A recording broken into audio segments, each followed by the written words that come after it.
Olá, queridos amigos, queridas amigas, estamos de volta com o nosso programa Semeando Espiritualidades, Diálogo e Crítica, agora novamente em 2021, trazendo sempre gente interessantíssima para a gente dialogar sobre questões existenciais, sobre questões espirituais, sobre questões sociais, políticas, mas todas as questões que nos interessam a todos, né? E hoje temos, como sempre, pessoas muito especiais e queridas aqui conosco. Então, estamos aqui com o Rodrigo Luz, que é psicoterapeuta existencial, diretor da Fundação de Educação, né? Da Fundação Elizabeth Kubler-Ross, né? Presidente da Fundação Elizabeth Kubler-Ross do Brasil, né? E tanatólogo, né? Especialista em tanatologia, que nós vamos falar hoje um pouco sobre essa questão da tanatologia aqui. E temos também a Daniela Freitas Basto, que é psicanalista, psicóloga clínica, terapeuta do luto e doutoranda pelo programa de clínica médica da UFRJ e vice-presidente da Fundação Elizabeth Kubler-Ross do Brasil. Sejam bem-vindos os dois, com muito carinho e amor, que estamos contentes que vocês estão aqui.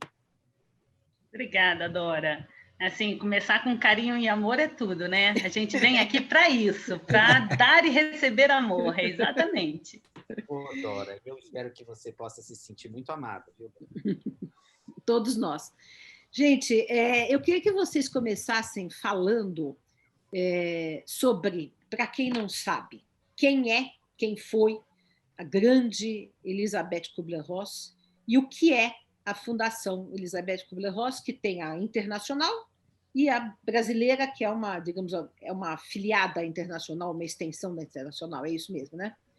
Vocês ficam à vontade, pode falar um, outro um, né? Quer começar? A gente dando a vez um para o outro, olha que bonitinho. E Daniela, então começa a falar sobre a própria Elizabeth. Então, Elizabeth, para mim, ela começa sendo um oásis na minha vida profissional, sabe? Eu comecei toda a minha vida acadêmica, toda a minha vida de psicóloga, ela foi direcionada para a psicologia hospitalar. E eu trabalhei por quase 20 anos dentro de um hospital particular e de um hospital da Santa Casa da Misericórdia do Rio de Janeiro. Então, durante essa experiência, eu conheci a leitura da Elizabeth Kubler-Ross, os livros, o legado da Elizabeth Kubler-Ross, e imediatamente foi um alento, assim, você conseguir entender que aquilo que você está fazendo não é tão solitário assim, porque essa era a sensação que eu tinha dentro do hospital quando eu procurava ouvir os pacientes que estavam morrendo dentro da unidade de terapia intensiva. Então, esse diálogo foi muito difícil de encontrar na prática durante esses quase 20 anos, tanto no hospital do SUS quanto no hospital particular da Zona Sul do Rio de Janeiro. E hoje, poder trazer o legado da Elizabeth Kubler-Ross, poder falar, sabe, para tanta gente que quer ouvir, que quer saber, que quer aprender sobre o que é a tanatologia, o que são os cuidados paliativos, quem você se torna diante de um paciente que está morrendo, quem você se torna diante da morte do outro, como que a tua morte te invade nesse momento. E poder hoje, principalmente nessa época de pandemia, poder falar da morte, poder falar do luto, poder falar de quem a gente se torna diante dessa ameaça, sabe? É uma oportunidade incrível. Então, a Elizabeth Kubler-Ross, ela dá voz para coisas, para a minha experiência, para o que eu acredito, sabe? Então, a gente faz muita troca, né? Da experiência dela, da minha, do Rodrigo e de todos que se juntam à equipe da IKR para poder dar voz a esse legado dela. Uhum. A Elizabeth foi uma psiquiatra suíça, nascida em 1926. Elizabeth era trigêmea. Então, Érica, Eva e Elizabeth, ela tinha um irmão mais velho chamado Ernest. Érica morreu, já tem algo em torno de 20 anos. Elizabeth morreu em 2004 e Eva morreu em dezembro do ano passado, na Suíça. Foi a última que, então, sobreviveu às outras. Isso, cuidada por uma equipe de cuidados paliativos exclusivos que Elizabeth ajudou a formar na Suíça. O que é interessante é que, pelo fato de ser trigêmea, Elizabeth não era reconhecida na sua singularidade. Os pais as confundiam o tempo inteiro, elas recebiam as mesmas notas na escola. Então, quando ela se muda para os Estados Unidos, depois de uma longa trajetória, Elizabeth conheceu os campos de concentração, os campos de extermínio do Hitler. Elizabeth trabalhou com prostitutas vítimas da sífilis, isso tudo antes de se formar em medicina. Então, é interessante porque ela mesma diz que o trabalho dela com a morte começa quando ela nasceu trigêmea. Ela não desejava isso nem para o pior inimigo dela, porque ela estava morta dentro da falta do reconhecimento da singularidade dela, que é um tipo de morte também. Quando não olham para a gente, não reconhecem a gente como um ser separado dos outros.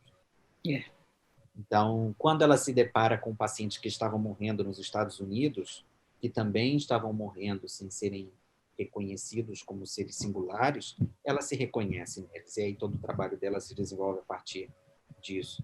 Então, foi a dor Foi dela. na época do HIV, né?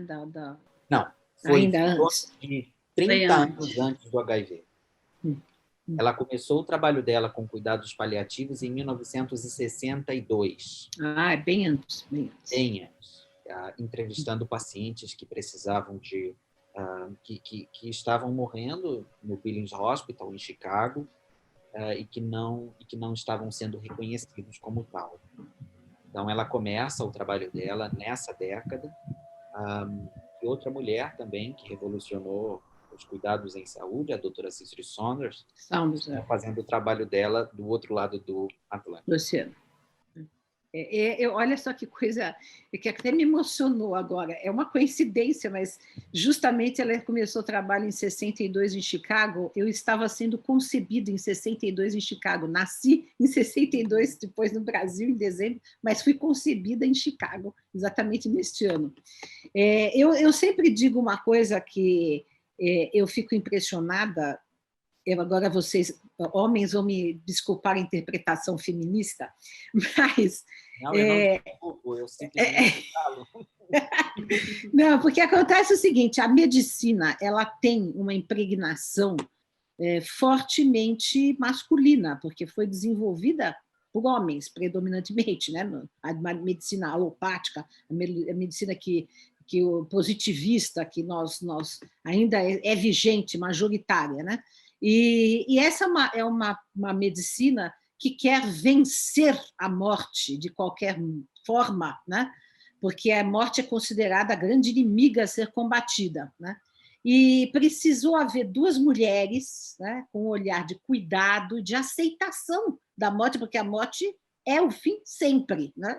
A vida pode ser cultivada, deve ser cultivada, mas no final a morte vai vencer, não tem como, né? Então foi preciso que duas mulheres, na Inglaterra, Cicely Saunders, e nos Estados Unidos, a Elizabeth Kubler-Ross, trouxessem esse olhar de aceitação da morte e de olhar a quem está morrendo, como vocês falaram, né? Quer dizer, então é um olhar de cuidado, né? Um olhar de acolhimento. E isto foi um traço feminino trazido, né, para a medicina, né? Eu não sei se vocês entendem assim, mas eu sinto assim, né? Gostaria que você comentasse um pouco, Daniela, dentro da sua experiência, né? Assim, quando você fala esse traço feminino, sabe qual foi a imagem que me veio, Dora? Uma maternagem. Exato. Sabe? Uma maternagem. No momento da morte, no momento do final da vida, por que não cuidar disso como a gente cuida da forma inicial?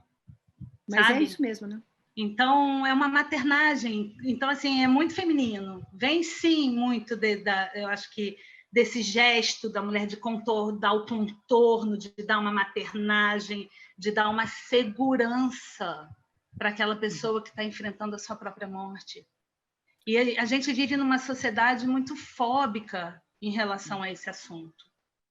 Então, quando você consegue oferecer um espaço seguro para que a pessoa seja exatamente o que ela precisa ser naquele momento, porque a morte é dela, sabe?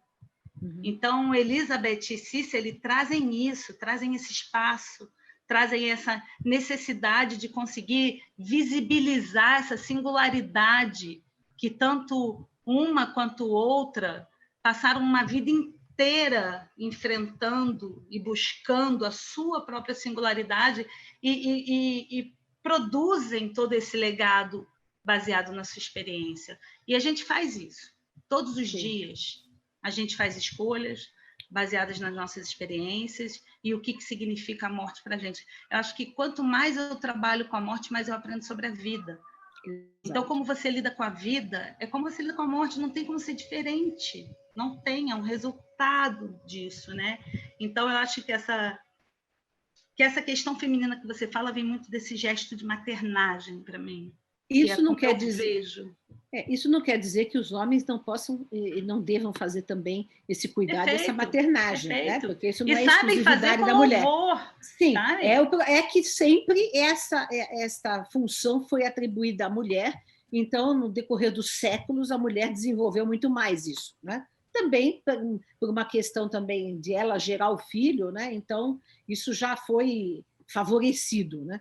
Mas eu quero lembrar aqui, no campo da educação, nós tivemos o grande Pestalozzi, que dizem os biógrafos que tinha um grande coração maternal, porque ele justamente trouxe para a educação o aspecto amoroso, né, da maternagem para dentro da educação. E depois uma grande mulher na educação, a Maria Montessori, que desenvolveu isso também, médica também, né, e que veio trazer uma humanização na educação. Então, essas grandes personalidades, sejam homens ou mulheres, trazendo humanização, cuidado, aconchego, para campos em que, muitas vezes, só foram vistos de maneira científica, fria, objetiva, né? Sem o aspecto humano. Né? Mas você sabe, Dora, é assim, eu acho que nós, homens, nós só conseguimos ocupar esse lugar se a gente, primeiro, começa a desenvolver uma intimidade conosco, que é uma intimidade que é atravessada por um olhar que o feminino nos dá. Uhum. Então, é uma aprendizagem para nós. Uma aprendizagem para nós. Esse olhar do cuidado é um olhar que a gente precisa, primeiro, ser olhado dessa maneira, para que a gente possa olhar para os outros dessa maneira também. E se permitir se olhar também, como tal, né? Se permitir se olhar. Então, eu concordo totalmente com você. Eu acho que é exatamente isso. Tem um exemplo interessante que eu estava assistindo esses dias um documentário sobre o Fred Rogers, que é um cara que tinha um programa de televisão nos Estados Unidos chamado Mr. Rogers, né? Ele era como se fosse um personagem. Ele morava numa vizinhança e tinha histórias com fantoches e tal. O Tom Hanks fez um filme recentemente, que é uma biografia dele, né? Quase uma cinebiografia sobre a vida dele. Ele já morreu em 2003, e tem um documentário no Netflix sobre ele, e é interessante que mostra o quão ele era sensível em relação às crianças, que é o tema dele, né?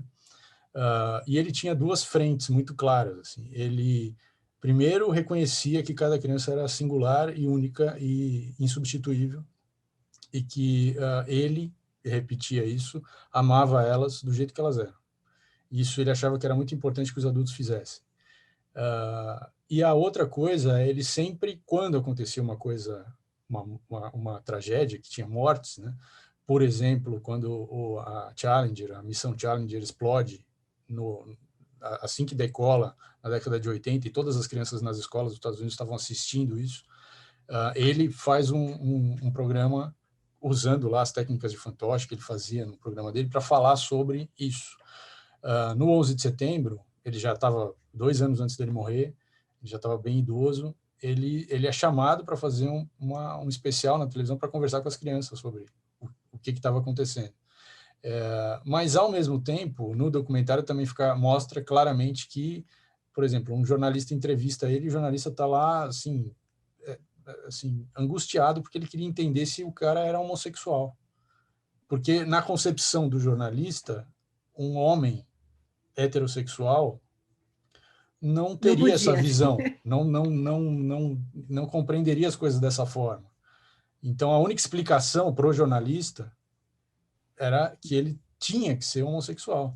Então, é interessante, eu acho também interessante que esse filme saiu alguns anos atrás, esse documentário que acabou de sair, a gente tem outro documentário na Netflix sobre a vida após a morte, quer dizer, a gente está vivendo também um tempo, por causa da pandemia, eu acho que principalmente, em que esse tema, tanto a negação desse assunto quanto a tentativa de achar respostas para esse assunto, elas estão em alta, né?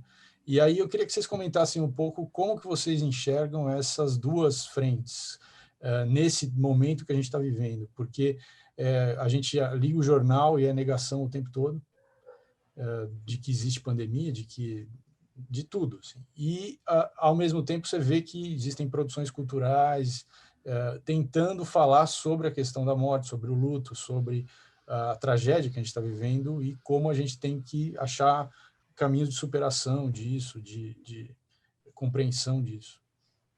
Você sabe, Maurício, te ouvindo, a primeira coisa que eu tenho a falar é esse repórter, né, ao achar que o homossexualismo tem a ver com isso, fala muito dele, repórter. Exato. Sabe? É sobre ele que ele fala, né? Claro. Então, se trata muito disso, a negação de alguém, a forma como alguém lida com qualquer tipo de processo em relação ao seu, em relação ao outro, fala muito de si próprio, sabe?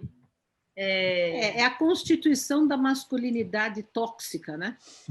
Que é qualquer indício de feminilidade ou do feminino ou de características que são consideradas tradicionalmente femininas significa uma desonra para o homem, né? Para o homem. Mas isso é uma cultura de muito tempo, né, Dora? É o que eu estou dizendo. Crescer dentro dessa cultura. Me lembra muito a história da Elisabeth Kubler-Ross no campo de concentração, quando ela estava ao longe, ela tinha visitado Majdanek, um campo de concentração onde tinham crianças e famílias inteiras foram exterminadas. Ela encontrou carros, trens lotados, vagões lotados de sapatinho de bebê, vagões lotados de cabelo humano para se fazer travesseiros. Então, ela encontrou uma barbaridade que deixou ela profundamente revoltada com aquilo tudo, e falando como que um nazista faz uma coisa dessa, como um ser humano conseguiu fazer isso. E ela se distancia um pouco, vai para uma colina, fica olhando de longe aquele campo de concentração e fica muito indignada com aquela situação toda, muito revoltada com aquilo tudo. E aí, de longe, tem uma jovem que observa aquela revolta, aquela reação da Elizabeth, e essa jovem se aproxima e se apresenta a ela, né? Essa jovem se chamava Golda, e Golda estava no campo de concentração. Ela e a família toda dela estava no campo de concentração. E quando os nazistas perceberam que, ao final da guerra, eles tinham perdido, eles tentaram colocar o máximo de judeus no forno, o máximo possível, e tentavam fechar a porta, e tentavam fechar a porta, e tentavam fechar a porta, e aquela porta não fechava, não fechava.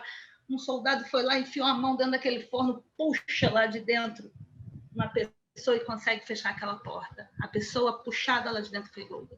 E Golda conta a sua história para Elizabeth, que naquele momento ela vê sua família inteira ser queimada naquele forno. E ela vê aquela revolta da Elizabeth e fala, a gente precisa aprender com isso. Mais do que julgar, a gente precisa aprender com isso. Porque se a gente julgar eles e ficar com tanta raiva do que eles fizeram, provavelmente a gente não vai compreender que se a gente tivesse sido criado por eles, se a gente fosse filho de um deles, se a gente tivesse nascido nessa cultura deles, a gente não compreenderia um outro mundo que não esse. Uhum. E naquele momento a Elizabeth tem uma lição muito importante, né? De conseguir buscar sempre esse equilíbrio entre o Hitler e a Madre Teresa que é dentro de cada um de nós, sabe? Então, essa negação da cultura, essa cultura que ainda cria muito o homem para esse lugar de total. Não basta amar. O amor para o homem significa uma outra coisa. O amor para o homem tem um valor muito financeiro, provedor. É algo que ainda é muito assim na nossa cultura. Sim. Basta ver o número de feminicídios, né? Basta ver o número de feminicídios, de estupros, né? Enfim. Então, ainda existe muito isso. Mas a gente precisa acreditar também nesse aprendizado, sabe? Agora, o Maurício citou o negacionismo e também esse luto complicado que a pandemia, que o coronavírus nos oferece, né? Porque é um luto que não é possível celebrar os cultos finais, né? Celebrar o velório, o enterro, tudo isso que é importantíssimo, desde que o mundo é mundo, desde que o ser humano é ser humano, tem toda essa ritualística envolvendo a morte, necessária para a elaboração do luto, e durante essa pandemia, a maioria das famílias não pode fazer isso, né? Como é que vocês veem isso? Vocês, na Fundação Kubler-Ross, estão tendo algum trabalho em relação a isso? Sim, então, Dora, nós temos acompanhado aí enlutados pelos mais diversos tipos de perda. Então, nós temos especificamente projetos para a população LGBT, para homens enlutados, para viúvas, pais enlutados, e nós temos visto que realmente, quer dizer, aumenta muito significativamente agora, especialmente, a experiência ansiogênica dos enlutados. O luto é um processo cuja principal componente é aquilo que a gente chama de ansiedade da separação. Se não tem ansiedade da separação, não tem luto. A ansiedade da separação é uma característica muito própria do processo de luto, que é um desejo de recuperar a pessoa perdida, né? Em algum nível, em algum lugar, consciente ou inconscientemente, esse desejo de recuperar precisa estar presente. Se ele não está presente, não há processo de luto. Então, quer dizer, a gente vê que essa ansiedade da separação ela está em níveis altíssimos, especialmente pela falta de apoio social, de validação dos rituais, porque os rituais eles têm muitas funções. Eles têm uma função principal, que é a função de ajudar a concretizar o que de fato aconteceu. Isso. Mas também tem outras funções secundárias. Uma função secundária de um ritual, que é muito importante, é porque o ritual ele devolve um certo poder à pessoa enlutada. E é interessante porque, por exemplo, se você for ver alguns transtornos mentais, o luto não é um transtorno mental.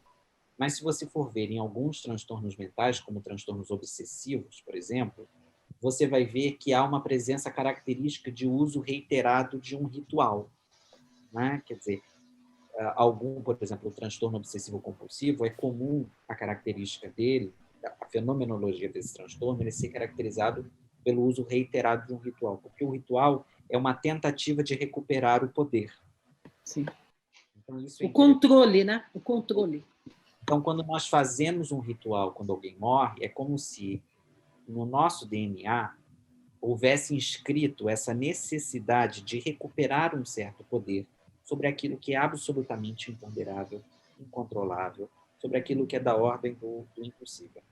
Então, o ritual ele tem essa função, ele devolve para nós um certo poder sobre aquilo que escapa das nossas mãos. E também, quer dizer, ele também dá apoio social.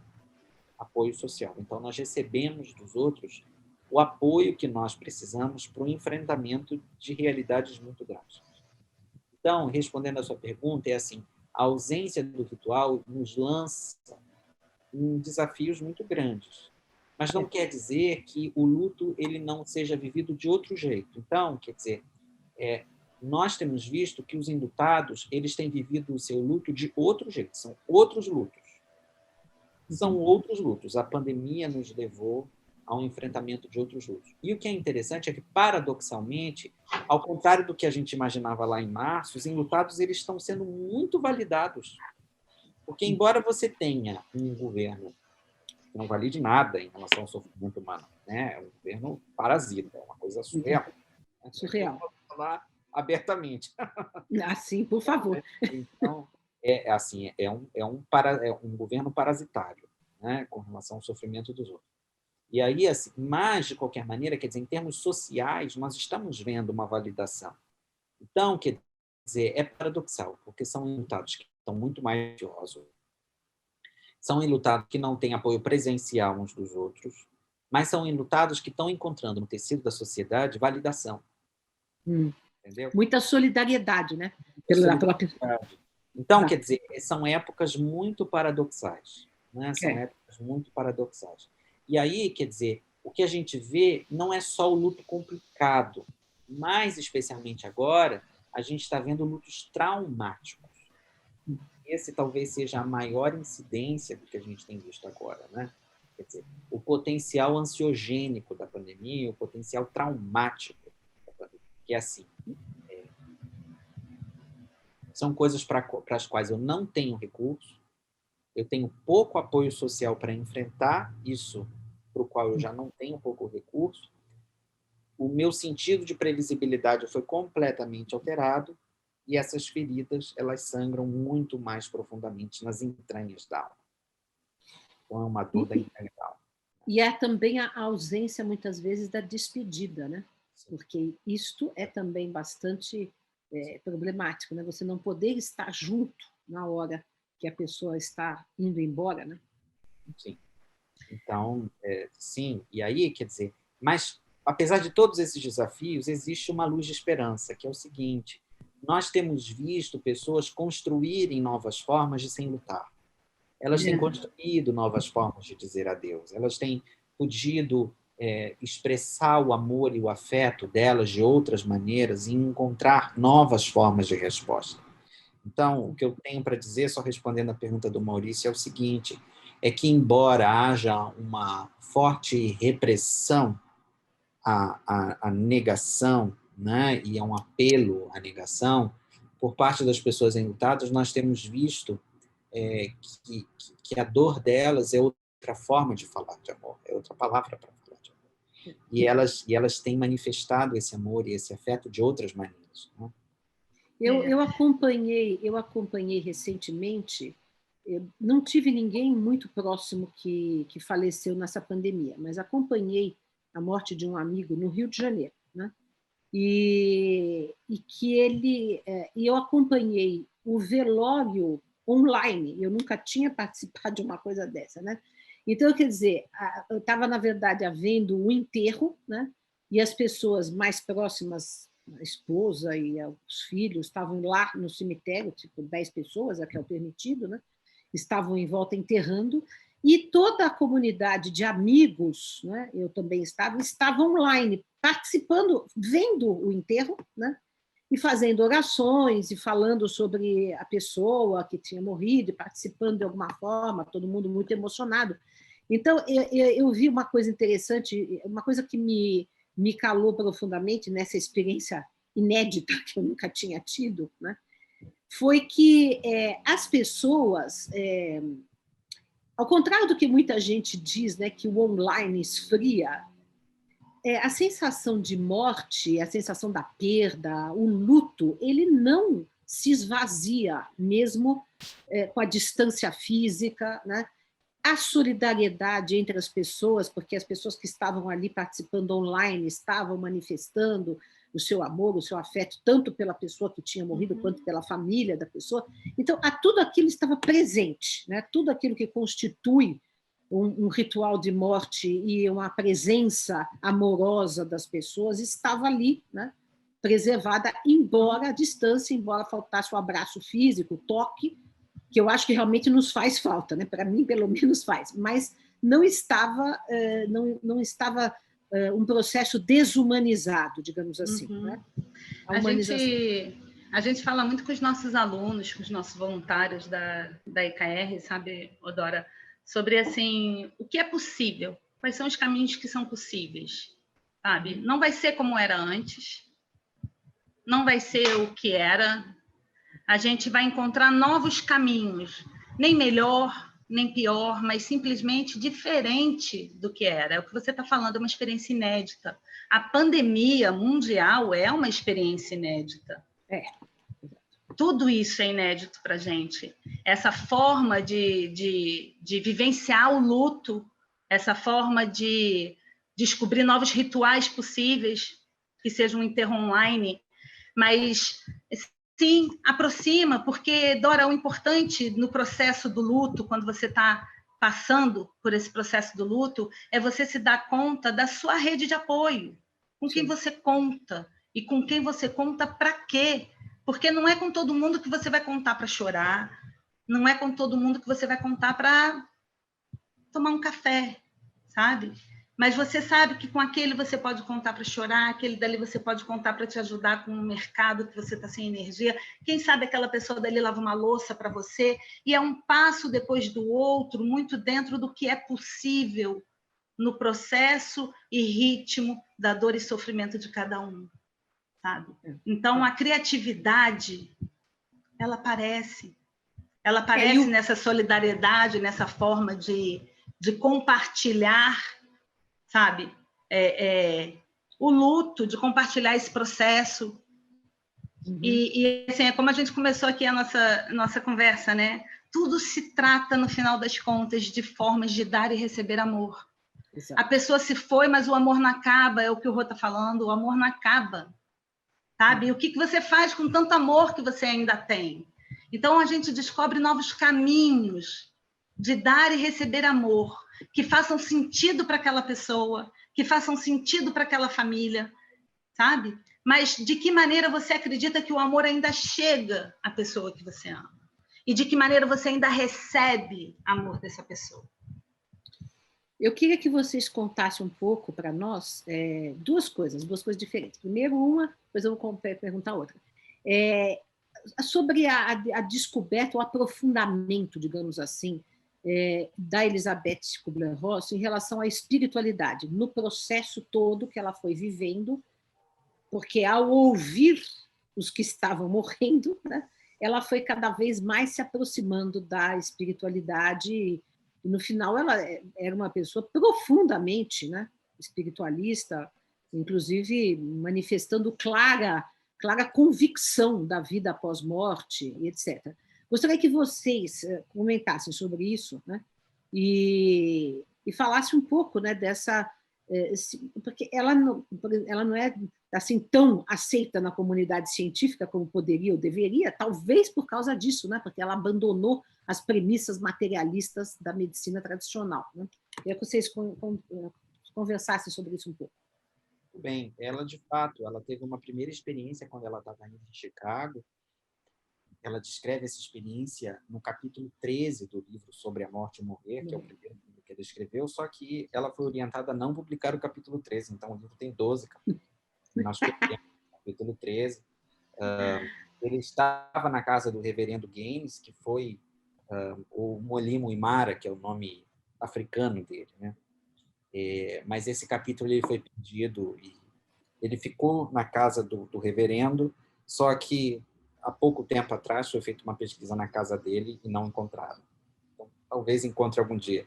As coisas da Kubler-Ross são impressionantes, elas aparecem quando elas querem. É muito parecido com a dona delas, né? Então, o que é interessante é que, de fato, ela teve uma primeira experiência, ainda em 1960, uma paciente que ela entrevistou 2 vezes nos seminários que ela fazia, e ela raramente repetia o paciente entrevistado. Essa paciente, ela retorna ao seminário, e o nome dela era Senhora Schwartz. E depois que ela morreu, a Senhora Schwartz teria aparecido no corredor. E a Elizabeth pediu, ela estava achando que ela ou alucinava ou ela tinha aberto um surto, né? E ela pediu que a senhora Schwartz, então, escrevesse um papelzinho. É curioso porque eu já vi esse papelzinho, existe, né? Com a assinatura da senhora Schwartz. Então, o que é curioso é o seguinte, que ela teve essa primeira experiência sobre a qual ela se calou por muitos anos. Só que, depois de acompanhar mais de 20.000 pacientes morrendo, especialmente quando a Kubler-Ross ela fez um trabalho muito grande com o William Worden, que é um psicólogo muito importante hoje no luto, na área de luto. Ele ainda estava começando na época, né? Todas essas grandes pessoas começaram com a Kubler-Ross ou com a Cicely Saunders, elas têm 2 linhagens. E então, e aí o William Worden me contou que ele estava começando com ela, ele estava começando a formular um modelo dele de tarefas do processo de luto. Depois a gente pode vir outro dia para falar de luto. Mas aí, então, ela não que hoje a gente não esteja, mas hoje é mais sobre a Kubler-Ross mesmo. Então, ela estava fazendo um trabalho com ele em emergências. Foi um período que ela trabalhou por muitos anos com crianças, depois ela fez um grande trabalho com emergências hospitalares. e especialmente querendo se dedicar às experiências anômalas que as pessoas tinham quando viviam acidentes graves. E ela teve algumas experiências que a marcaram profundamente. Uma foi de uma família que se acidentou num feriado, e ela gostava de ir trabalhar na emergência nos feriados, justamente porque haviam grandes acidentes, né? Para que ela pudesse observar melhor. Então, uma família que se acidentou no feriado, 2 pessoas morreram imediatamente, uma foi levada para a ala de adulto e outra para a ala infantil. A menina sobreviveu, pelo menos ali por 2 dias, até que ela morresse, né? Ficou sob os cuidados médicos por 2 dias até morrer, mas é curioso porque a mãe estava na emergência, e ela, então, diz, logo depois que a mãe morreu, que a mãe veio buscá-la, né? Então, isso também, essas experiências sobre, nesses 40 anos de trabalho, né, com pacientes morrendo, que ela observou. E aí, quer dizer, a equipe dela, do Chantilly, que era uma organização que ela desenvolveu, que se chamava Morada da Paz, também colheu muitos desses depoimentos. Chegaram a quase 20.000 depoimentos colhidos, né, sobre essas experiências ditas anômalas ou espirituais, né, e que não se configuravam ali como experiências psicóticas pelo conteúdo dessas experiências, pela sua natureza, pela sua intensidade, frequência, porque a vida dessas pessoas era normal, não é? Não havia traços de delírio ou nada disso. E aí até que ela chegou também a conhecer as experiências da Near Death Experience, as experiências de quase morte. E ela também ajudou um jovem psiquiatra chamado Raymond Moody, que começou com ela, né? Um jovem psiquiatra à época, que se tornou um dos maiores, o maior pesquisador de experiências quase-morte, né? Então começou com ela. E o Raymond está vivo até hoje. Sim. Enfim, e aí ela de fato, quer dizer, ela entrou por esse campo porque ela tinha uma convicção clara, assim, não há nenhum assunto sobre o qual nós não possamos estudar, né? O campo da ciência precisa ser aberto a qualquer tema, né? Desde que a gente use um método rigoroso de investigação e que a gente seja exigente, não há nenhum método, nem nada, nenhum assunto sobre o qual a gente não possa estudar. Então, de fato, quer dizer, ela trabalhou muito sobre essa questão, e especialmente quando ela trabalhou com crianças, entre os anos 70 e 80, ela se dedicou a trabalhar quase por 10 anos só com crianças morrendo. Só com crianças morrendo. As crianças também revelavam, por meio da linguagem simbólica, o seu conhecimento intuitivo acerca da morte, né? E do pós-morte. Ela tem um livro muito bonito para criança sobre a morte, né? E ela tem um livro muito bonito sobre a morte da criança, que não está traduzido ainda. Tá. On Children and Death, onde ela aborda essa questão da criança e da morte. Então, quer dizer, ela teve várias linhas de investigação, né, da pesquisa científica, né? Então, isso é importante, né? Kubler-Ross, ela não era um messias ou algo assim, né? Ela era uma pesquisadora, né? E que acreditava que não havia nada sobre o qual a gente não poderia pesquisar, falar, investigar e até criar hipóteses, né? Então, acho que essa abertura é uma abertura muito recente, né, no campo. A gente tem hoje no Brasil Júlio Pérez, né, tem o pessoal de Juiz de Fora, com Alexander Moreira Almeida, né, pessoas que fazem parte aí da Associação Mundial de Psiquiatria, gente muito boa, competente, investigando esses modelos de mente, esses modelos de mente não local, né? A gente tem até uma grande amiga na fundação, né, que investiga essa questão também, Ana Rosa, é uma neurologista da Unirio. Então, quer dizer, tem muita gente, e esse campo de pesquisa é um campo vasto, né? Mas o que é legal é assim, é que a Kubler-Ross ela teve várias fases na vida dela, né? Ela tinha uma fase onde ela queria falar sobre a morte, depois ela teve uma fase muito voltada para direitos humanos, aí ela não gostava de ser conhecida como a Dama da Morte, porque ela defendia índio, ela trabalhava com a população LGBT, ela trabalhou por muito tempo com a população de travestis, ela abriu o primeiro centro de cuidados paliativos para prisioneiros, para prisões, né? Ela trabalhou com a população de negros dos Estados Unidos, ela defendeu quando havia um governo de extrema-direita americano, ela defendeu no jornal dela a preservação da mata e da natureza, né? Ela, enfim, ela era uma pessoa muito engajada politicamente, impressionante, assim. Muito amada por esses grupos subvistos, subvalorizados, né? Invisibilizados, muito amada. E aí... E ela tratou também dos que estavam morrendo de HIV na época, né, que ainda não havia... Né? Exatamente. Então, a população... E a Dada vai saber me completar melhor, né? Mas só para dizer assim que ela teve várias fases, e ela teve essa fase também de investigação, e ela foi muito incompreendida, né? E eu acho que assim, o que é bacana é o seguinte, acho que a principal mensagem da Kubler-Ross nesse ponto é o seguinte, é que nós podemos fazer perguntas, sabe? Mais do que ter as respostas, é que nós estamos autorizados a fazer perguntas. A Kubler-Ross ela fez perguntas, nós podemos fazer também, né? Eu acho que assim, se a gente puder falar para os nossos colegas da academia, é exatamente essa mensagem, né? E se vamos fazer perguntas, né? Acho que esse é o lugar da ciência, o lugar mais legítimo da ciência, é o lugar de fazer perguntas. Foi o que interessante, né? Porque fazer pergunta não é uma coisa simples, né? Você tem que saber perguntar sobre a experiência do outro. Tem que ter coragem. Você tem que saber ouvir. Porque para você poder saber ouvir, você tem que descobrir quem você se torna. Diante daquela resposta que vai vir, né? O fazer perguntas é uma abertura, né? Aliás, é o que o Sócrates já fazia 2.500 anos atrás, né? Mas as pessoas têm uma tendência, sabe, Dora, a achar que elas vão provocar a dor e o sofrimento ao fazer uma pergunta. Aquela dor e aquele sofrimento já estão instalados ali. Eles são uma dor e um sofrimento de uma vida, sabe? O luto, ele não fala de um tempo curto, ele fala de uma vida. Sabe? Quando a gente fala da Elisabeth Kubler-Ross, todas as causas que ela defendeu, fala da importância dela de provar a singularidade dela o tempo todo dentro da história dela e a singularidade de cada uma dessa causa, de cada uma dessas tribos, de cada um desses seres humanos na sua singularidade mesmo, sabe? Vamos ouvir o que eles têm a dizer sobre a experiência de serem eles, porque, sabe, Dora, a maior expertise sobre você é você mesmo.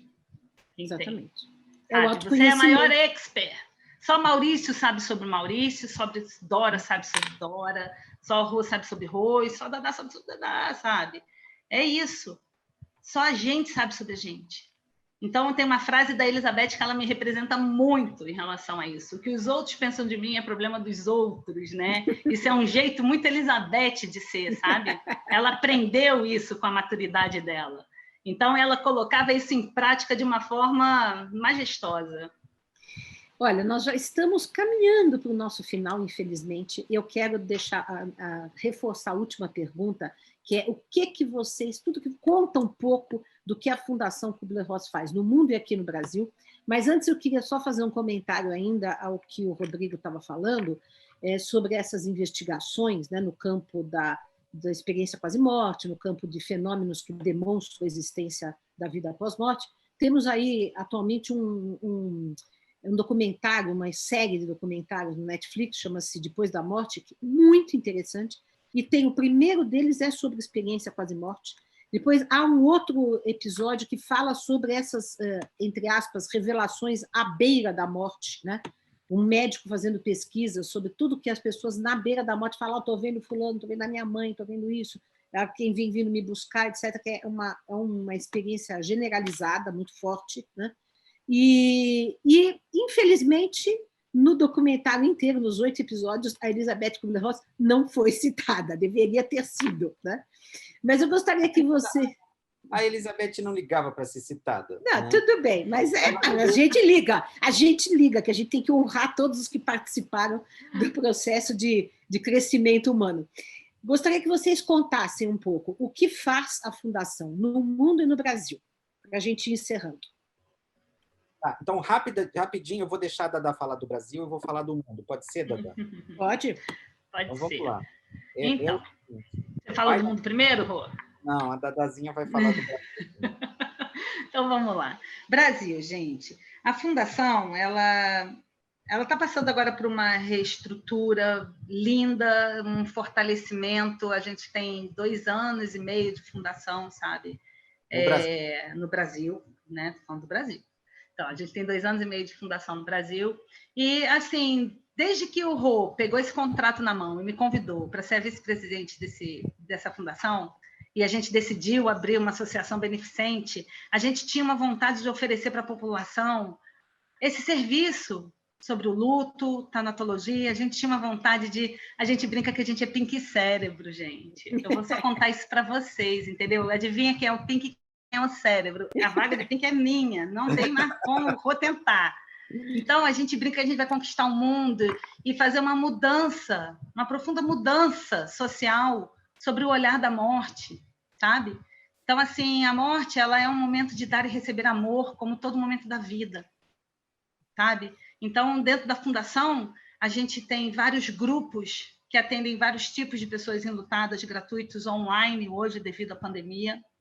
A gente tem diversos cursos onde a gente brinca que a gente é facinho com as bolsas, né, Rô? A gente está tentando até ser menos facinho nessa vida, mas a gente não consegue muito, não. Mas a gente tem um profundo prazer em poder, diante de uma turma, trazer todos esses temas que são tão importantes, sabe? E não interessa qual é a tua profissão, não interessa qual é o teu interesse em relação Vocês à têm um morte. curso de pós-graduação em tanatologia, certo? Isso. Certo. Nós temos um curso de pós-graduação em tanatologia e nós temos um curso agora que está começando semana que vem, que é um curso de pós-graduação em luto e trauma. Uhum. Então, essas duas grandes E os temáticas. projetos sociais, né? Eu estou sabendo que vocês têm um projeto social na Rocinha, muito interessante. Conta um pouco para a gente. Vai, Rô, conta o projeto da Rocinha. Ele adora falar da Rocinha, gente. Então, nós temos um projeto social na Rocinha, nós acompanhamos 15 pacientes atualmente lá, nós treinamos a comunidade local e até o fim do ano estamos trabalhando agora com um coordenador de direitos humanos da Fundação para estruturar os editais, porque nós vamos ter o trabalho de cuidados paliativos presencialmente lá. Agora nós fazemos cuidados paliativos indiretamente, mas nós vamos montar uma equipe de cuidados paliativos para lá. E aí nós temos muitos pacientes que precisam de cuidados paliativos na Rocinha, são muitos. A gente está com uma parte da Rocinha, que é a Rua 4, é o antigo pulmão da Rocinha, que foi totalmente reformado pela prefeitura, já tem alguns anos, mas é o local onde havia o maior número de tuberculosos. Nós também vamos ampliar para outras partes da Rocinha no futuro. Primeiro vamos começar com esse pequeno projeto com 15 pacientes. A gente também vai começar em breve um programa de comunidade compassiva e cuidados paliativos em Copacabana, porque ao contrário de Rocinha, onde a comunidade se ajuda, em Copacabana você tem muitos pacientes elegíveis a cuidados paliativos que moram sozinhos. Então, isso é curioso, né? Quer dizer, as dificuldades... É o individualismo feroz da nossa sociedade. Né? Fruto de, enfim, de um sistema capitalista. Exato. E aí, quer dizer, então nós temos isso, temos os grupos de apoio ao luto, que são mais de 8 ou 9 grupos diferentes para grupos diferentes, temáticos, né? Desde a população LGBT, pais que perderam filhos assassinados, sobreviventes de suicídio, quer dizer, tem diversas coisas. Inclusive, Dora, tem um grupo que é o Luto do Homem. Você deveria conversar com o Daniel um dia. Procure o Daniel do Luto do Homem, desse nosso grupo da IKR, e converse sobre gênero, questões de gênero com o Daniel. Ele vai falar sobre essa questão de o gênero masculino e o amor, sabe? Ele, olha, é lindo, Dora. O seu pai vai gostar muito do Daniel. E aí, só para concluir, a Fundação Global ela está hoje em 16 países e nós trabalhamos com diversos temas nesses países, desde os seminários que a Kubler-Ross fazia, de 5 dias de imersão, no Japão, por exemplo, até na Guatemala, estamos começando um trabalho com a comunidade do Rio, que é uma comunidade que foi devastada agora pelo furacão. Eu estava lá quando o furacão passou. Né? Nossa! Então, a gente está começando lá. E eu quero dizer para vocês que é o seguinte, é curioso, assim, porque embora eu fique muito empolgado, eu tenho aprendido com o grande amor da minha vida, o nome dela é Bianca, que a gente pode falar pouco e sentir muito. Então, hoje, assim, eu posso dizer para vocês que eu estou sentindo muito o afeto, o carinho de vocês, e quero que vocês saibam que esse trabalho, ele não é importante. Que o que é importante é o trabalho pequeno que a gente faz todo dia pela pessoa que está mais perto de nós. Então, não fiquem com a impressão de que nós, da Fundação Kubler-Ross, estamos fazendo alguma coisa extraordinária. As coisas extraordinárias são as coisas pequenas que você faz sem o CNPJ. As coisas pequenas que você faz. Então, saibam que as coisas extraordinárias quem faz são vocês. É a Dora, é o Maurício, é a Dadá. Muito obrigada, Rodrigo. Muito obrigada, Daniela. Foi maravilhosa a entrevista, como sempre que nós recebemos pessoas incríveis. Isso nos dá fé na humanidade, né? Tem muita gente fazendo coisas pequenas e coisas grandes para melhorar o mundo, né? E esse trabalho, às vezes, não ressalta aos olhos, porque os que fazem besteira têm mais ibope, né? Na mídia e tudo mais, né? Mas eu quero dizer também que nós vamos colocar embaixo aqui do nosso vídeo o site da Fundação, né, para vocês poderem entrar, conhecer todos os projetos, participar dos cursos, dos grupos, quem quiser. Né? E como eu sempre gosto de fazer, eu sempre inicio, mas hoje, como eu não iniciei, eu vou terminar com uma poesia. Né?